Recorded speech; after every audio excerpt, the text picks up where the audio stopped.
Hello everyone, welcome back to my channel Keerthi's kitchen. ఇవాళ పులిహోర ఎలా చేయాలో చూపిస్తాను. ముందుగా ఒక కడాయి పెట్టేసుకొని దాంట్లోనే 1.5 టేబుల్ స్పూన్ ఆయిల్ యాడ్ చేసి కొంచెం శనగగుళ్ళు అండ్ 4 ఎండుమిర్చి, మధ్యలోకి చీల్చుకున్న 3 మిర్చి ఇవన్నీ కూడా వేసేసుకొని బాగా అయితే వేయించుకోండి. ఒక 1 మినిట్ అలా అయినా బాగా వేయించిన తర్వాత కొంచెం జీడిపప్పును కూడా యాడ్ చేసుకొని బాగా వేయించుకోవాలి.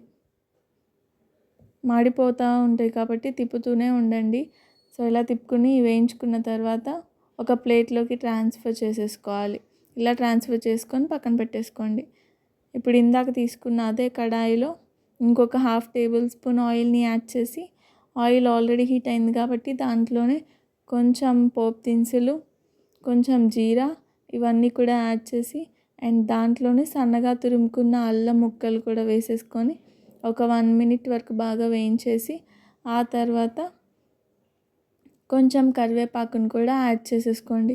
ఈ కరివేపాకు అనేది ఇలా కొంచెం ఫ్రై అయిన తర్వాత దీంట్లోనే చిటికెడు పసుపు, రుచికి సరిపడినంత ఉప్పు అండ్ దాంట్లోనే నిమ్మరసం కూడా వేసేసుకొని ఒకసారి నిమ్మరసం వేసేసిన తర్వాత స్టవ్ ఆఫ్ చేసుకోవాలి.